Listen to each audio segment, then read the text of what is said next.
Good afternoon, everyone. Thank you for that wonderful and sustained welcome. Appreciate it. Welcome to Nurturing Multiracial Identity. Thanks for everyone who's here in the room, and for anyone who may be watching virtually or watching this later. We really appreciate your presence here towards the end of the event on Saturday afternoon. A couple of housekeeping things. For anyone who's watching the event virtually, you can submit questions in real time. So be sure to use the Ask a Question tab, and use hashtag 42N, N as in Nancy. And then for those of you who are here in the room, there should be QR codes on either side of the stage on the screens. You can use those to submit a question as well. And once again, use hashtag 42N. So thanks again for being here. I'm going to let the panelists all introduce themselves. But before they do that, I'll introduce myself. I am Scott Cecil. I use he, him, his pronouns. And I have a mixed race identity, black and white. This is my first Sphinx Connect event, and I'm incredibly happy to be here. We have three extremely brilliant and talented, multifaceted artists here today, and I'm going to let them introduce themselves. Go right ahead. Hello, everyone. My name is André Solomon, he, him, and for the people watching, I'm a biracial man, black and white. I'm wearing all black except this white undershirt, gold glasses, black hair with blondish tints. And I am the manager of community knowledge at Creative Generation and also a flutist. At my work, I'm really thinking about knowledge and really democratizing it, just reminding us all that we are all knowledgeable and that there are pathways that that block that. And so we just have to, again, remember that we are all powerful and present and enough. But I also play the flute, and I do chamber ensembles, private lessons, research, all of that, and I'm really excited to be here as this is my first Sphinx Connect as well. Hi everyone, my name is Anjali Lalani. I use she, her pronouns. I am an amateur violist, but now my main role is as an arts administrator. I'm here in a personal capacity, but I do manage an internship and fellowship program intended to increase diversity in the cultural sector, supported by the National Museum of African American History and Culture. Hey everyone, my name's Nexus. I use he and they sets of pronouns. I'm 42 years old, I'm black and Filipino. I'm here with my consulting hat on with a practice I started in 2020, Ask Dear Nexus. And I provided support to nonprofits and arts organizations, including the Empire State Youth Orchestra, the Fisher Center at Bard, and Make Music NOLA. Regarding my own arts and arts administration career, it's actually started when I was a boy soprano. I'm not a soprano anymore. In the Washington National Cathedral Choir, which included singing at Justice Thurgood Marshall's memorial service 31 years ago tomorrow. I would go on to receive my BA in dance from the University of Maryland, College Park in 2006, and my MA in arts management from American in 2010. And currently my day job, just to recognize that too, I'm the public affairs specialist at the DC Commission on the Arts and Humanities. I also volunteer on the boards of the DC Arts and Humanities Education Collaborative, as well as Dance Place, which is a presenting and dance education organization in DC. Apparently I hate free time. I also serve on the Grants Committee of the Arts and Humanities Council of Montgomery County in Maryland, and currently a singing member of the Gay Men's Chorus of Washington as a bass. Thank you. Is there any reason why you stopped being a soprano? I'm just kidding. Anyway. And I should have mentioned, I was a violist K through 12 and also studied vocal music for undergrad and now focus mostly on media arts. So if you want to hear about podcasts and other media arts that I do, come find me afterwards. I'd love to talk at you about it. All right, let's dive right into the questions. Before we do that, I do want to let y'all know, we are cognizant of the fact that you are now 2 or 3 days into a conference and you've probably attended a handful of panels where everyone talked at you for 50 minutes and then tried to cram in 10 minutes of Q&A at the end. We don't want to do that to you as well. So I wanted to let folks know, in addition to those of you who are watching virtually who may want to submit questions in real time, please go ahead and start doing that now. But for those of you who are here in the room, you are welcomed to step up to the microphone at any point, and I'll give you one of these. And we're going to try and intersperse questions from you in between the questions that we've pre-prepared. I think that will be a little bit of a nicer flow for a Saturday afternoon panel. I hope you agree with us. Thank you. Of course. I didn't say you could talk now, though. I'm just kidding. All right, so I'm going to let them do most of the talking, but I've got a little soliloquy to open us up, and then we'll jump into our questions. I've given, as you might imagine, quite a bit of thought to what I might want to say and what I want to hear for this panel today over the last few days. And something that I've always known about myself, and I think most or all of you will relate to this, is that I'm not like everyone else. To a certain degree, most children and adolescents will feel this way. And it's perhaps the most painful and alienating experience that you have during adolescence. Feeling alone, wondering whether anyone else is the same as you are, whether there's anyone else who shares your experiences. And for biracial and multiracial youth, this experience tends to be amplified. Finding your tribe is a rite of passage that every young person goes through as they develop and discover their inner selves. And as human beings, I think that we discover ourselves in one another. This is one of the myriad of gifts that we've been given through having the ability to love. And it can be difficult, though, even alienating, as I said, of an experience when you don't necessarily see yourself in other people. And so a thought that I want to leave you to sit with and think about throughout this panel, and maybe it'll come up again later, is that others being aware of our existence is not the same as them understanding our experience. So that brings me to the first question, and this is going to go to all three panelists. I'd like to know how you perceive and navigate challenges associated with your racial identity and potentially it being a barrier a barrier that you experience. I ask this in the context of the internal confusion that often arises in people who hold multiple racial identities. We deserve to be seen as our full selves and not an amalgamation of fractions.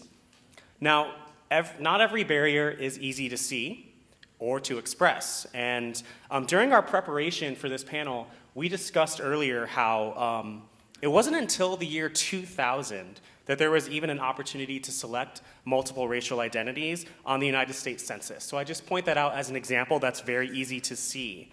So my question to each of you is, how do you navigate the challenges associated with your racial identities? And how can we support young people who face the same challenges? So Andre, to you first. I think for myself, it's always kind of feeling out of place. I know for me, sometimes I don't feel black enough. And then when I'm in white spaces or with white people, there are a lot of times, unless they know me, they view me singularly as black, sometimes Latinx. And so, for example, when I was doing a training, we had to choose affinity groups, and so it was basically the white affinity group or the BIPOC affinity group spaces. But I wanted to raise the question of where do you go when you have multiple identities? And so in that space, I was kind of left alone because I was the only one with that duality. And I think that comes up a lot of times where I'm trying to figure out where I should go and where I should be, and where I a lot of times just want my whole self to be appreciated and understood.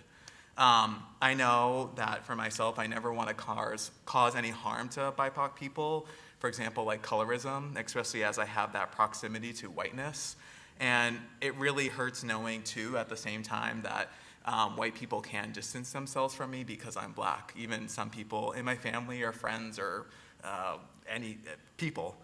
And one thing I'll say before I move on is just stepping away from the binary, which is a symptom of white supremacy culture, and just really embracing the varying degrees that people have.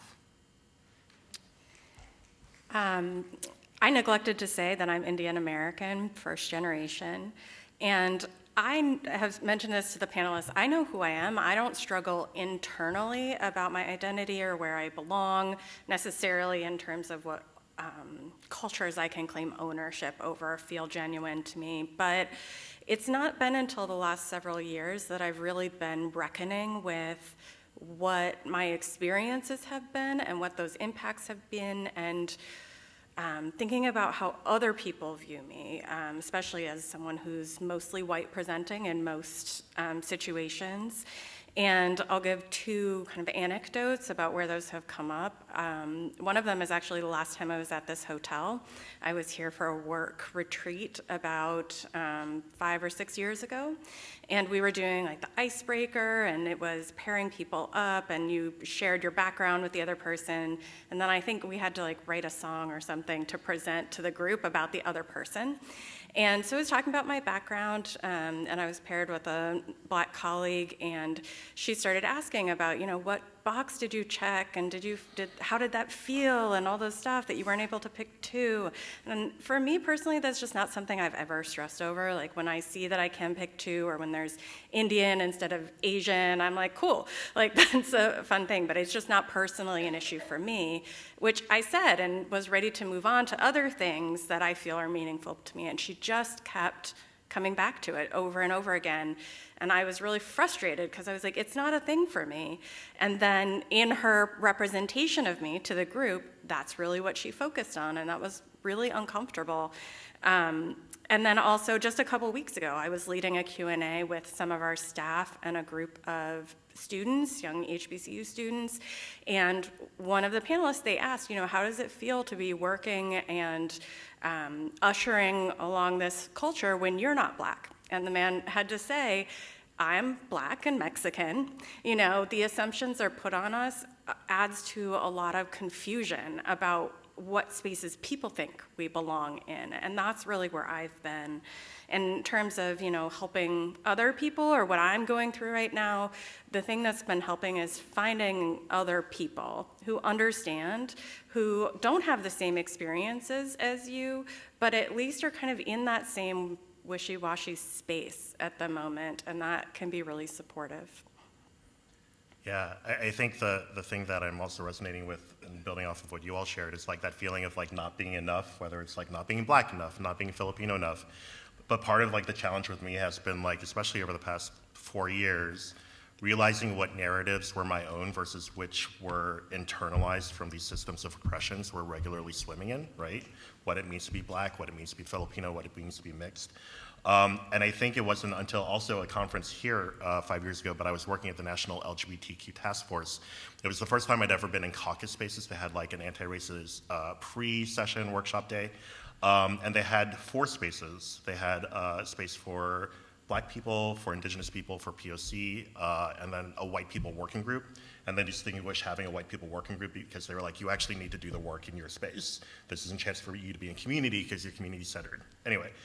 The whole time I was like, I'm gonna go to the POC group because that's where I belong, right? And it wasn't until one of the facilitators of the Black working group said, as many people as there are Black, there are that many ways to be Black. And so we invite you to come with your intersectionality, with your unique Blackness. And it was at 37, it was the first time I felt explicitly invited to be in Black community that I'm almost starting to tear up now. It was the first time I felt invited to be Black. Right, and so I think that's also part of it because I'll just share this. It's been interesting watching some people with The Rock owning his Blackness, and some people online being like, well, he didn't do that before. I was like, y'all don't make it easy to claim Blackness as a young mixed person. That's not us. Like, let's talking about family business, right? It's not just white people who do this. Anyway, so I think I'll stop there because I'm sure we're gonna get into it. Thank you so much for that, and I appreciate you distinguishing between affinity groups and a working group for white folks. I think a lot of organizations could benefit from that, maybe even Sphinx, who knows? I made a mistake. I don't know if you three noticed.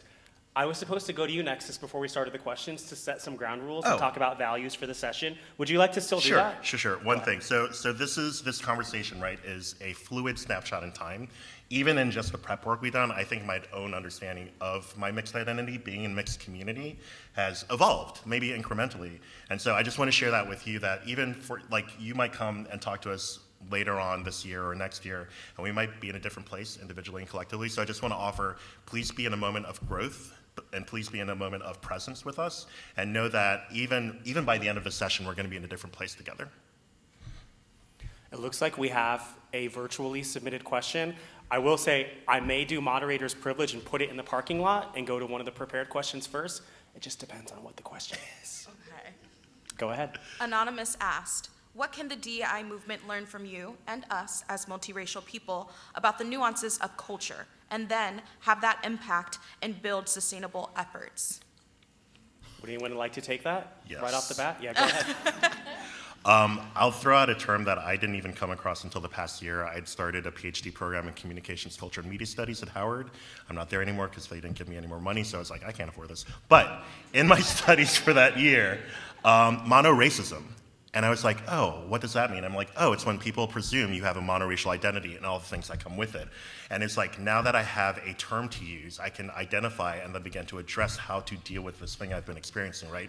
So I think one of that is like, to be curious about the language both we use and be curious about language you might not know about. And I think something that related to that, began to think of like any culture or any identity as communities, plural. There isn't a black community. We're not a monolith. Same thing with any other. There are black communities, right? There are Latinx communities, and all of them are like some weird Venn diagram overlapping each other. So I think once we like let go of the singular idea of community for any culture, I think that'll move the needle forward a bit. Andre or Anjali, do you want to deal with that one at all? That's okay. Well said, well said. We'll keep it in the parking lot. You can come back to it if you'd like to. Nexus, I'm going to go to you next because you, and sorry, I'm forcing you to anchor a little bit here, but you also submitted this panel discussion and brought the three of us here to help execute it. So I wanted to go to you here, and of course the other two of you can react as well. One of the challenges faced by multiracial youth is they don't often see themselves represented in media and the arts. And perhaps even very relevant to this setting is that a lot of multiracial youth, BIPOC youth, et cetera, don't see themselves reflected in their educators. I, for example, shared with y'all at breakfast this morning that I made it to high school before I ever had a non-white teacher.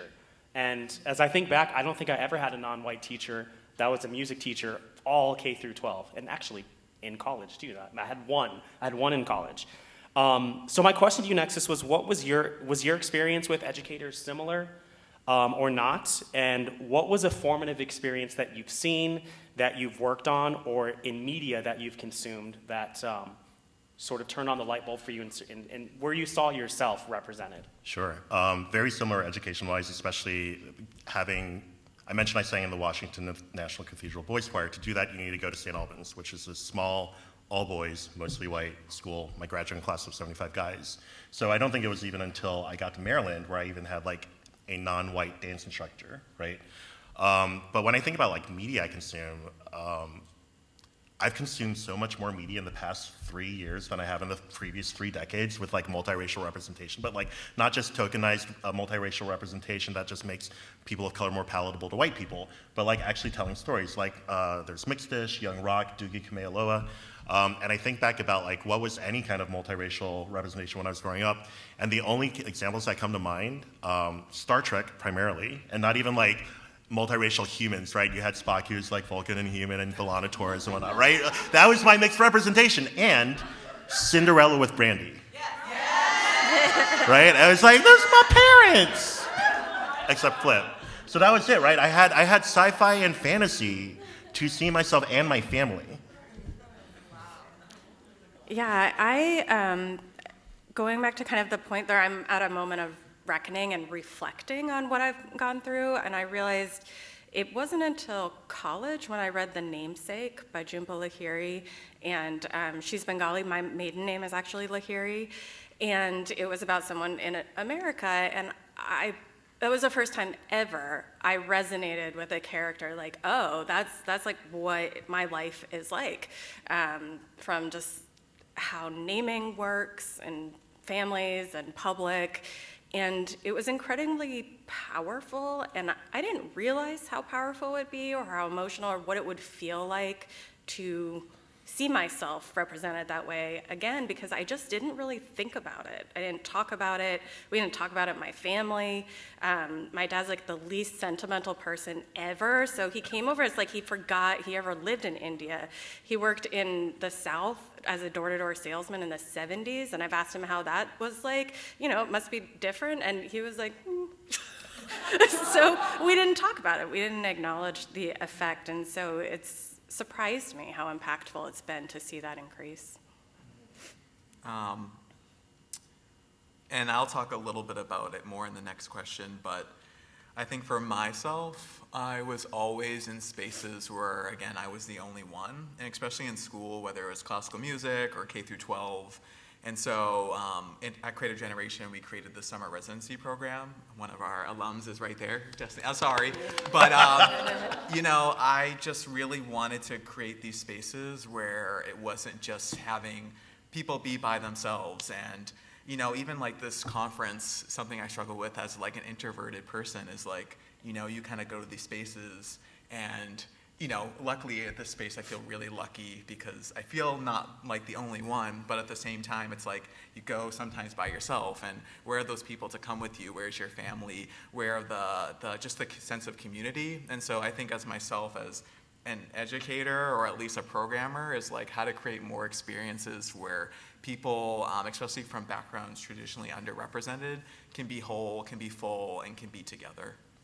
Do you mind if I riff on something? Not at all. I think two things were interesting too that I've also struggled with, right, in these affinity spaces sometimes. When I've been in like an all black or all Filipino affinity space, I'm still the only one sometimes, and that feels weird because I'm also not at the same time. And in terms of having those conversations with parents, I don't think it was until like me and my mom watched Mixed Dish in 2020 when we were just like trying to occupy ourselves during the pandemic. And the very first episode, the main character is like, oh, do I sit in the like black side of the cafeteria or the white side? And it was like in the 80s. And after the episode, my mom was like, well, you never had to deal with anything like that. And I was like, oh, we've never talked about this before. And just to have some additional context, I'm glad you shared the census stuff. I was part of a playwriting group a couple years ago and did a solo storytelling show. As part of that, it was autobiographical. And so I did one of those like Ancestry DNA and the Pulse of Public Records, right? So at some point it was like, this looks like your parents' marriage certificate. And I was like, oh, this is interesting. 1980, right? My dad's race in 1980 on their certificate was listed as Negro, and my mom's Oriental in 1980. It was in Virginia too, so that might have something to do with it. But like, no offense to people who live in Virginia, I love Nova. As a huge sci-fi nerd, I'll always be so grateful to Star Trek for showcasing black actors like Nichelle Nichols, LeVar Burton, Whoopi Goldberg, now Sonequa Martin Green as the captain on Star Trek Discovery. But is anybody else so shook to be like, oh my gosh, all the mixed people on Star Trek are aliens? What is happening? I had never thought about that. Andre, we talked this morning about how art serves as a potent medium for self-expression. Art allows individuals to convey their own unique perspectives and experiences, and considering the richness and complexity of multiracial identities, rich and complex. You're a flutist.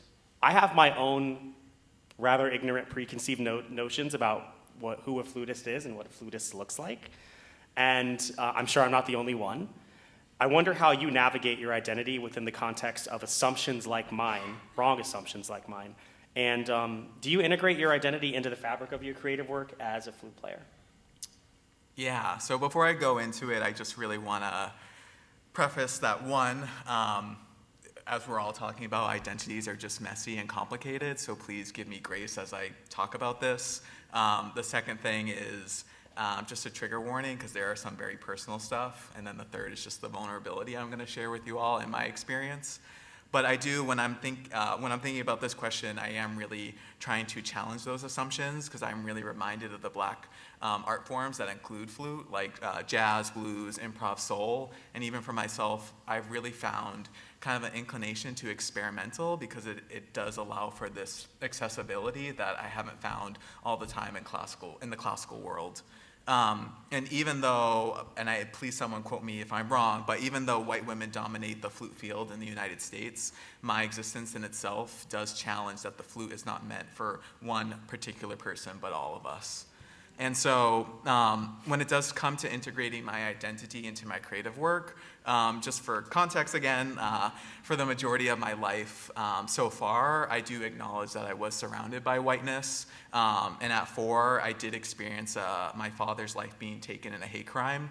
And so after which I was really defaulted again on this whiteness, where my brother went to go to college, me and my mom moved to Massachusetts with her family, and I had estranged relationships with my dad's side.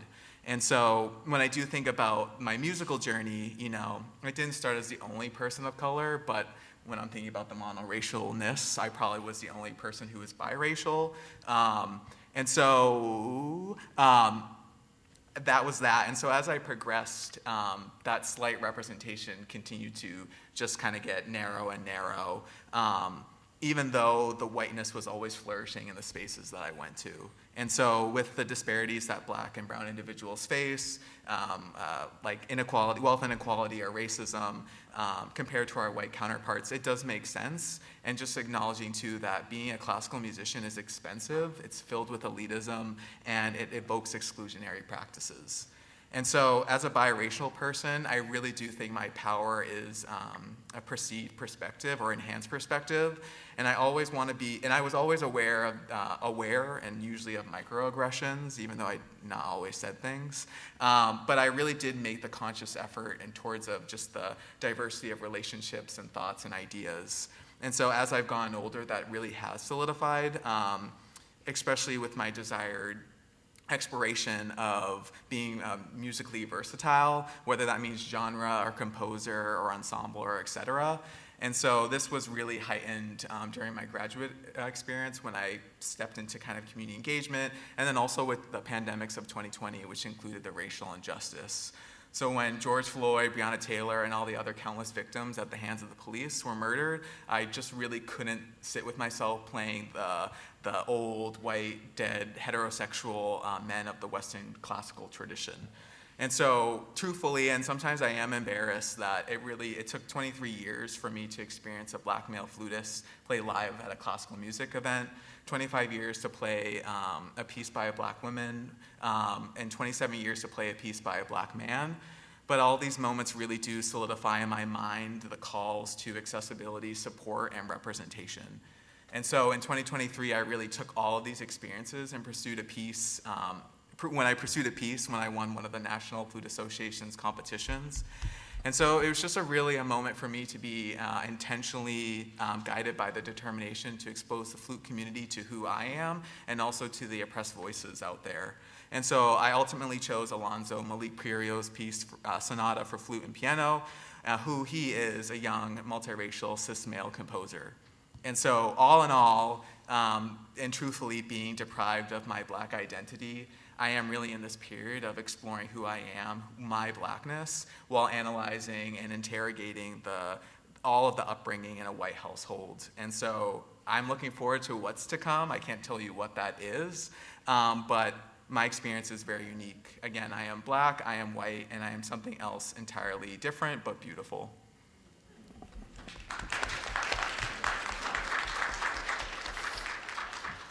Thank you for that, and I'll just personally express my gratitude for you for feeling safe enough to be vulnerable about having had your father taken from you in a hate crime. I don't need to say anything else. Just thank you for that. Appreciate it.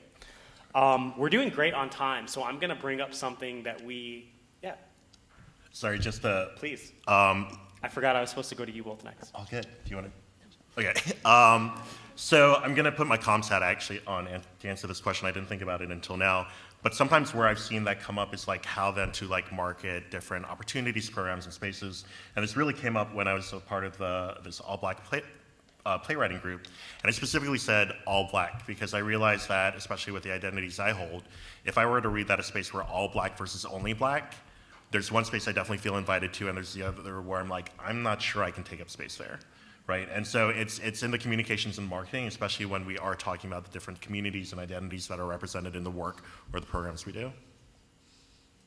It looks like we have another online question. Go right ahead. Anonymous asks, if you often pass for white, how do you advocate for your cultural community without taking space away from those who are more likely to experience prejudice? Excellent question. Yeah, I mean, that's it, right? I think I struggle with that a lot, especially in what I do now. I'm constantly thinking, like, do I belong here? Should I be doing this? I have my own experiences, but it's just very, very different, and I acknowledge that, and I feel weird about it. And that's one of the things that I've really been, I think about a lot, and I don't know what the answer is, and I think I bring a unique perspective in the spaces that I'm in, and I bring a lot of empathy and understanding, but I often wonder, do people think I should be here or not? And I went to India with my son last year, and he also looks a lot like me, but I'm married to a Pakistani, so he's like majority brown, but he looks exactly like I do. And India is like a very colorist environment, like very much so, but I was there and I felt like I belonged, and I was treated like I belonged, and my son was treated like he belonged, and I'm realizing now, like, that is not what it's like in the States. Which, you know, all of us know, but you really feel it, and I doubt myself a lot. I'm going to be vulnerable here. I was having a reaction to that question. Nothing about the way it was worded or read, but it felt like it triggered some imposter treatment for me versus imposter syndrome, which is like, imposter syndrome makes it seem like it's coming from you, but imposter treatment is like, it's actually like the world that is telling you you're not enough, right? And so I think I'll just point back to the anecdote I shared ahead about being invited to be in a black space for all of me. And it alleviated my fear that I was taking up space from someone who was blacker, someone who had experienced more prejudice. And the thing is, we all uniquely experience the thing we all uniquely experience, right? This isn't some like World Cup of oppression. Some people intersectionally are opposed to more of it, for sure, but the moment we start measuring who can speak about being oppressed, like, come on, what are we doing here? So I feel like that's more speaking to what are the boundaries and expectations of being in a space, and that might be quite a valid thing, right, for people who are white passing, who certainly have their own work to do in being in space, but I feel like that then needs to be not put on the participant, set up that expectation for the space you're creating, like, take ownership of guiding people to be there authentically based on the parameters you want, right? Don't put that back on us. I would just say real quickly, and again, I'm not, well, maybe some people would think this, but I do not in this white passing, but I kind of what you just said, like, sometimes I feel like, okay, are people getting close to me or giving me opportunities because I have this relationship to whiteness? And then I'm really a nerd, and so I do a lot of like research on my own, and just been seeing like leadership opportunities that people get hired for, and sometimes there are people who do have like, that I see have this lookness or relationship or closeness to whiteness, and then when we have the people who are fully in themselves, like especially a lot with black women, they're getting harassed, they're getting threatened, they're leaving their industries that they got hired for, the jobs, and so I often am questioning, and this could be a lot of assumption, but like, how does the closeness to whiteness influence our actions, especially from our white counterparts? I sometimes think of myself as an ambassador to white folks for people of color, if that makes sense, because it's pretty difficult to explain to a white person what it feels like to be a black person in a white space, and almost every space we go into is a white-dominated space, if not all of them. And being a white person in a black space just means you got invited to the cookout, and you're welcome there. Well, the point I'm trying to make is, because it's difficult to describe to one group or the other what those experiences are like, I experience both, and so I consider myself to be an asset in pushing those types of conversations forward, and I hope I'm right about that. Maybe that's why I was chosen to moderate this today, I hope. Going back to some of the questions we prepared before, let's talk about the dreaded question.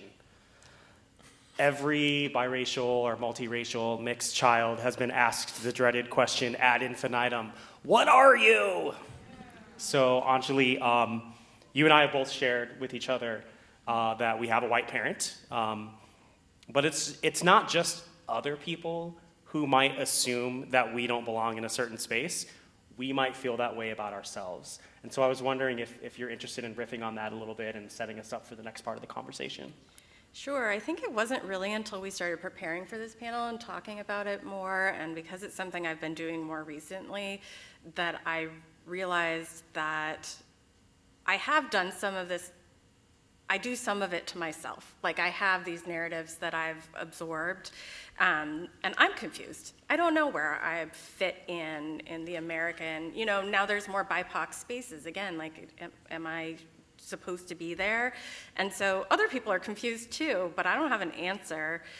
Definitely, what are you all the time growing up? I don't mind talking about where I'm from, but I don't like what are you.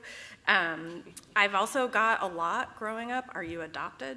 And it's something I think about when I'm in my family space, and it's something I think about with my kids, because my older son looks a lot like me. My younger son looks more like my husband. And what am I going to have the relationship with them? What are people seeing? Where do they think we belong? And do they belong with me or not?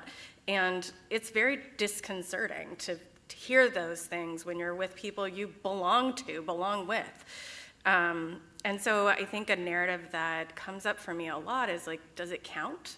Like, does it count if I look white that I'm also Indian? Or does it count that if I'm Indian if my dad isn't super sentimental about it? Or if I don't speak the language? Or, there's a lot of doubt that comes with being mixed because, I can have my own identity, but I'm constantly thinking about what are other people seeing? Like, do I have to give a disclaimer? And honestly, I think about those things, especially as a forward-facing representative in a Black space for a program intended to diversify the field, and seeing all sorts of people apply and thinking, and am I taking up space I shouldn't? There have been, Black Twitter wars over who's employed at our museum and who's representing the culture. But diversity is good for diversity's sake, right? Like, we want more representation, but diversity makes better outcomes, period, in all spaces. And so I tell myself that. But I think it's a conversation that I've really been grappling with and I don't have an answer to. But the best thing is talking to people. Like, I'm talking to my family about this for the first time ever. My dad is not sentimental, but even he over the last couple of years has been like, what was it like? Like, what did you feel like? What did you experience?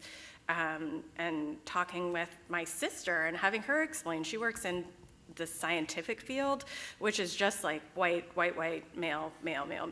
Like, and her experiences going to conferences and being on the diversity committees when she's also like mixed, right? Like, she's a little bit dark, but we don't experience the same things that Black and Indigenous people experience. And we know that, we're not stupid. So I'm finding help in talking with people and hearing other people question. I even spoke with someone in senior leadership at Smithsonian who's mixed and asking them and about how they navigate what they're trying to do and say. And she also said, I really tried to deny it. In my culture, meritocracy is very much a value. Indians is you work as hard as possible. You're the first one there. You're the last one to leave. You don't make waves. You don't ask for a raise. You're lucky to have that position. And I grew up and absorbed those values. So like I didn't want to think about those things. And hearing from other people in leadership that they also tried to say, like, I'm not doing it because of this. It's not really that big of a deal. It didn't really affect me. But then later in life, around your 40s, saying like, wait a second, what did that really mean for me? And what do other people think it meant for me? Either of you want to take on the what are you question? I just want to, well, first, I'm being very vulnerable, but I grew up a lot just, when I was younger, I think when I got older, I shouldn't say I think, my perception changed. But when I was younger, especially in the white household, just always being the only one, there were a lot of times where I like wish I was white because I was just so tired of like just always being like alone. And I know that like unfortunately some of those things stem today that I'm challenging right now. And I think for myself, and I'm not trying to be a downer, but like I get jealous of kind of having those conversations because my mom has passed away. And it's like some of these conversations that I wish I could have, and it's like when I want to have these conversations with white people, even sometimes my family, it's just like this silence. And so when I'm even trying to think about what I am, it's complicated, but I want to be positive here and say, like, how can we think in like a futurist way? Like, who do we want to be, or who do we believe we are? And just reminding ourselves that we have the opportunity to choose that for ourselves. And so I just want to say that out loud, because I think a lot of times we allow other people to, and I think you said it, tell us who we are at times, and we don't give ourselves enough positive and grace and gentleness on, like, again, who do we want to be? Yeah, I think, and we talked about this earlier, it depends on who's asking the question too. Like, that question I will prepare for it differently if a white person's asking it versus another black or brown person, as well as like how far into our conversation, especially if we just met, are they asking it? And sometimes, like, I'll try to get ahead of possible microaggressions, right? I'm thinking about this one time, I was at a bar, I met this guy, white guy, who, when I told him I was black and Filipino, literally said, "You're not Filipino." And I was like, "What?" He was like, "I've lived there for 3 years. I know what they look like." And I'm just like, Oh my gosh. cool. And so I think something that's interesting that I'll just share is, like, even in answering it, because again, the census 2020 or 2000, like, even when I think about it, I'm constantly in an iterative place where, like, where am I now with my identity? Where is the other person with their own identity or understanding of racial identities? And, like, something that's evolved in my own language, I did used to describe myself in fractions, like half Filipino and half black, but, like, what does that even mean, right? And I think it was really that conference 5 years ago where it's like, no, I'm all Filipino and all black. I'm not like Filipino in the morning and black at like that's not, like, this is like a racial timeshare, like, what? No. Yeah, I mean, I said that this morning. I literally had this conversation with my son, and I'm doing to him. He's like, "Oh, well, I'm a white person." And I was like, "Well, not really." And he was like, "Okay, well, then I'm like half Indian." I was like, "Well, not really that either." It's like, you're half Pakistani, quarter Indian, quarter white. Yes, you may look white, like I look white, but Rishi doesn't look white. And it wasn't until later, and in these conversations, I was like, why am I breaking down my son to him? Like, why are we even having this conversation? And I would just say real quick, like, that is a product of white supremacy culture, and the fact that, like, we have to identify ourselves, like, yeah, that's all I'll say. It can only add up to 1. 100% or nothing, so. I've enjoyed bonding with all three of these folks leading up to the conference, as we've shared how some of our experiences are different and some of them are the same. And I'm disappointed yet unsurprised to share with y'all that I am not the only person on this dais that had someone come up and ask my mother if she was my nanny growing up. So. It looks like we have another virtual question. Go right ahead. Saint asked, "How do you express all of you, not one race? I am black and indigenous, but physically present and am surrounded by black America, so I just check off black." I think kind of sort of like what Andre was talking about, you just are who you are. You get to be who you are. And I think it's important. I find comfort in telling people what my background is and who I am, because I feel like it communicates something, but then just, like, just the fact that you're a mixed race flutist, that's something, right? You get to be that if that's who you are. And I would say, like, again, be fluid in your identity, right? Like, even, we've talked about it already, but, like, at any given moment, that person's probably answering as best they feel in that moment based on the context of whatever that question's being asked, right? And that is always going to be valid. That is always going to be valid. And sometimes it's a method of harm prevention, right? Like, you don't want to deal with the consequences that might happen if you answer otherwise. So I will just say that. But at the same time, then find spaces where you do get to at least experiment with expressing all of yourself without being questioned, right? And I love that when I do meet, like, my titas or, like, other older Filipino women, and I go, "Kumusta po kayo?" Like, oh, no question. Like, there's no question about, like, my Filipino identity, and it just feels good. Something we talked about in preparation was the recognition that conference sessions can often resonate but lack clear, actionable takeaways. And so I thought maybe, okay, I'm glad I'm going to think so. When the math ain't mathin'. So with that in mind, I wanted to prompt the three of you to riff on that however you would like to. And just wanted to also share the thought, this is not necessarily exactly connected to that, but something that I realized just a couple of days ago, I think it was when we were flying here, that with that what are you question, I, as a child, started answering it by saying what my parents were. I'd be like, what are you? And I'd say, well, my mom's white and my dad's black. And I'd always say it that way because if I didn't specify which was which, the next question was, well, which one of your parents is white? And so if you guys want to unpack, and I can tell by some of your faces and reactions, you had the same experience. So if any of you wants to react to that, please do. But also, let's think about like clear and actionable takeaways. And I'm just going to say it, not just for us as individuals in the room, but for Sphinx Connect. So I've been taking a lot of, if you looked at my notebook, I have notes, and then I have like I'll say personal note because I'm reflecting on the session. And, first, I just wonder how many people are okay with the status quo because it allows, again, just for power to be in the hands of a few, or again, the closeness to whiteness, or all of these things. So I've been thinking about that. And then I've just been also thinking about, and this is really no shade, but like for a classical music or a conference that is supposed to be for Black and Brown, Black and Latinx people, like for speakers, for example, like what does that do when we look at that? Like we're always in these spaces where we have to cater to whiteness. And so when I go to this, which I'm very, very grateful. I was going to say, they supported our attendance. So. They did, and I'm not, this is just. As well they should. This is just my thought of like, as someone maybe young or even someone who is exploring his blackness, when I am trying to like lean into that, what does that implication have on my psyche? And then the other thing too, which is, and maybe I'm projecting because I grew up in, I was in a poor household, food stamps, all of that, like what does the black bourgeoisie have to do with anything, and just that other closeness to whiteness?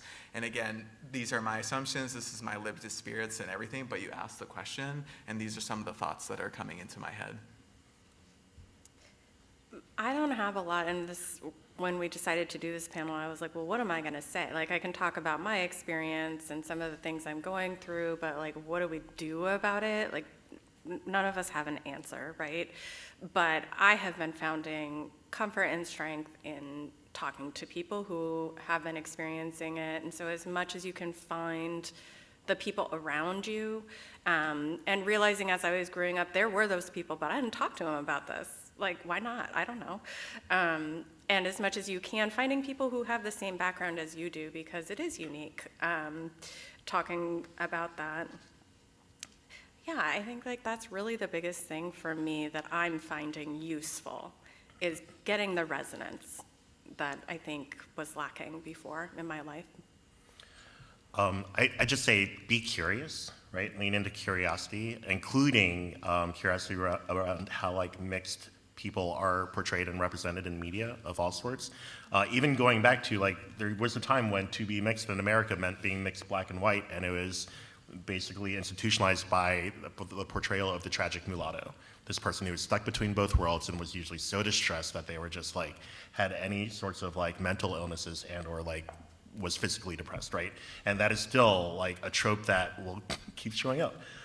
So I think just be curious about what you think about, especially if you're not mixed, and where you see mixed people, and consume more media by mixed individuals and artists. Yeah, that hits because I rejected that for so long. I went to a very, very, very liberal college in Ohio, and the people who did come from the BIPOC community, especially people who were like mixed or more like me, there was a lot of the, I don't have a language, I don't have anywhere to belong, and I'm like, yo, we're in a privileged private university, we're fine. And so I think a lot of that too is like, I don't want to pretend I'm going through something I'm not. But one thing that I also did make a note that I want to say that for practical, if you're a mentor or have that close like teacher relationship with someone who is from a mixed background, I think prompting them to think about it, to consider it, and not like following up, did you do your homework, how do you feel about it, not requiring an answer. But I wish I had thought about it sooner. And just, I think, offering that space to say like, hey, how do you feel about that? Or what are you thinking? How did you feel in that space? Could have been useful as a supportive offering as a question. Can I have one more? Speaking of spaces, if you're going to do caucus spaces, include a space for mixed people. I would also say, this was the closing question, maybe I interpreted wrong with the first part, but I do want to be positive as well. But the way you said it, I was like, oh, yeah, anyways. I'm not going to apologize for what I said, but I do want to have some positivity in there. Just really noting, and Destiny can attribute to this what we learned this year in the residency, that there's always another way. And I think that really extends to as people as well. Like there are so many of us, different varying degrees, that we are all valid in that, in our experiences. The platinum rule, treating others how they want to be treated, not necessarily how you think they want to be treated, challenging Western pedagogy, and then really, again, just embracing our unique journeys, which requires leaning into our characteristics, our values, who we are, and just really think about the connections you form, the histories, the family that you've made, and the stories you've done and yet to do. I think it help us just come together as people and not necessarily thinking about all the divisions. Our time is beginning to wind down a little bit, so I'll prompt the three of you again to think a little bit more about final thoughts or anything that you wanted me to ask you that I didn't. We do have one more virtual question I think we're going to go to, right? I will say really quickly, taking another moderator's privilege, I am more than willing to be simultaneously grateful, but also ask for what I believe I deserve and have earned. So while I am beyond grateful for Sphinx for allowing me to be here by supporting me financially, I could have used it per diem. The hotel is mad expensive, and I wonder what it's like for like 17-year-old violinists paying $40 for a meal. I know I couldn't have done that, so I'm just throwing that out there. Go right ahead. Anonymous asked, I am a white woman married to a black man, and we have a 2-year-old. What do you think is particularly important to help build his sense of self at a young age?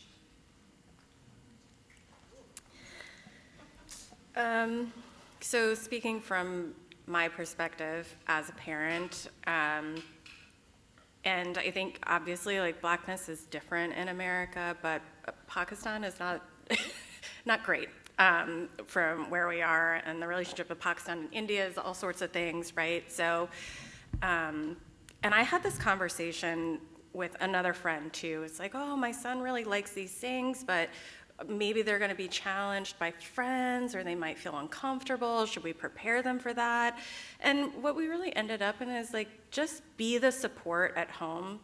Even if they might not be supported elsewhere, you can be the listening ear. You can say like, man, that sounds like it was really hard, but you belong here. You belong with this family, like hanging out with Daddy and eating this like weird dumpling stew. And you also belong in this part of the family, and you belong in India. Like all of these places are places that you belong. Like even when I was having the conversation with my older one about, like you're breaking out this way, my husband was like, you're Daisy. Like that's what you are. And it's like, and you're white. You get that? Like, I think really just wholeheartedly acknowledging and supporting who they are at home, and being a listening ear and comfort when they don't get that feedback elsewhere. That's my hope. I still have young kids, so we'll see. Please talk to them. I think that was the one thing I struggled so much was, again, the alone feeling and people just feeling so uncomfortable to bring up things, and then putting that responsibility on a young person, like when there are adults in the room or adults in people's lives. So again, just talk to them. I don't have anything to add. We have a question from someone here in the room. Go right ahead. Hi, my name's Tegan. I'm very, very glad for this session. I was wondering if you had any words of advice around sort of like letting yourself learn about your own culture as we're going forward. I'm coming from a classical string background, and so I have a very specific part of my culture that is centered in my studies and others that are not. And I would like to learn more about myself without further tokenizing that side of my family.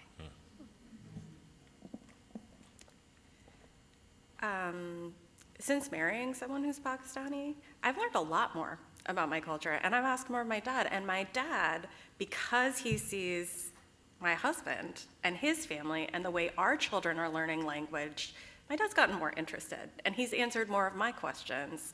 I don't think it's bad to acknowledge that you have things to learn. Like, I learn a lot about American history, but I'm American, right? Like, I say learn it, explore it, and don't tokenize it when you're experiencing it.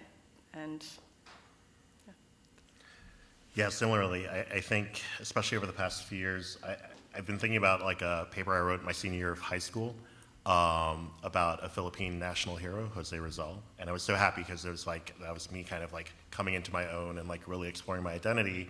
And then come to find out over the past 4 years, that was actually because the Philippines went from being a Spanish colony for 300 years to being an American territory. Jose Rizal was a safe hero that would perpetuate colonization from the United States, right? So even then I'm like, who is telling the history that I've learned growing up, and how can I even like decolonize that through my own studies? But I think just like even knowing the history of your peoples and your culture can provide some guidance even now.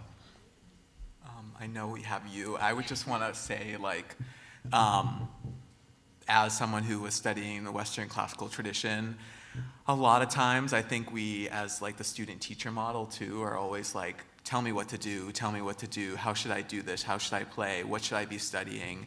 And no shade to my first two teachers, because they were just telling me and doing what they knew. But when I think about my recent teacher that I currently study with, like, she's asking me what I want to do, and it's just really nice. Like, if you are an educator or teacher, maybe that is a question, but also too, like, I kind of try to not be in the space of who's going to save me, and be a victim, and understanding that my story and all of everything that's happened has its influence on me. But at the same time, like, if I want to learn about myself, like, I have the power to learn about myself. And with technology now, like, there are so many possibilities.